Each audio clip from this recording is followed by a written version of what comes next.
क्या आपने कभी सोचा है कि जब हम किसी चीज को गति देते हैं तो उसमें ऊर्जा कैसे उत्पन्न होती है?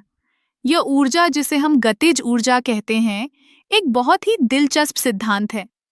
गतिज ऊर्जा का अर्थ है कि जब कोई वस्तु गति में होती है तो उसमें ऊर्जा होती है। इसे हम गणितीय रूप में समझ सकते हैं। गतिज ऊर्जा का सूत्र है E=A=K T B2, जहां m वस्तु का द्रव्यमान है और v उसकी गति है। चलिए इसे थोड़ा और विस्तार से समझते हैं। जब हम किसी गेंद को फेंकते हैं तो गेंद में गतिज ऊर्जा होती है। जैसे जैसे हम गेंद को तेज फेंकते हैं उसकी गति बढ़ती है और इसीलिए उसकी गतिज ऊर्जा भी बढ़ती है। अगर हम गेंद को हल्का फेंकते हैं तो उसकी गति कम होगी और उसकी ऊर्जा भी कम होगी। अब क्या आपने कभी सोचा है कि गतिज ऊर्जा का हमारे जीवन में क्या महत्व है? उदाहरण के लिए, जब हम कार चला रहे होते हैं तो कार की गति के कारण उसमें गतिज ऊर्जा होती है। अगर अचानक कार रुकती है तो यह ऊर्जा कैसे खत्म होती है? यह ऊर्जा ब्रेक्स के माध्यम से गर्मी में परिवर्तित होती है। यही कारण है कि ब्रेक लगाने पर ब्रेक्स गर्म हो जाते हैं। इसके अलावा गतिज ऊर्जा का एक और महत्वपूर्ण पहलू है।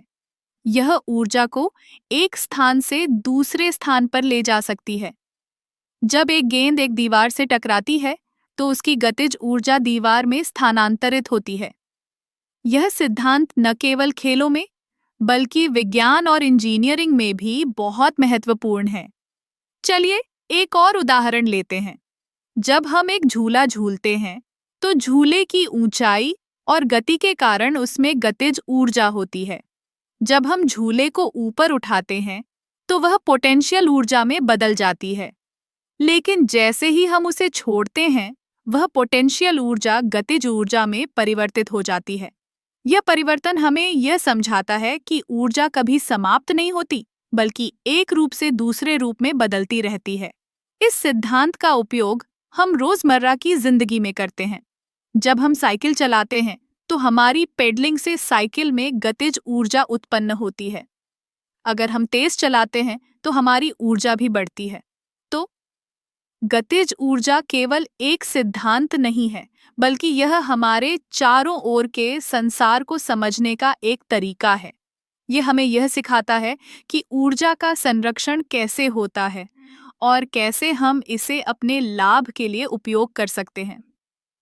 इसलिए अगली बार जब आप किसी चीज को गति देते हैं तो याद रखें कि आप केवल एक वस्तु को नहीं हिला रहे हैं, बल्कि आप ऊर्जा के एक महत्वपूर्ण सिद्धांत को भी सक्रिय कर रहे हैं।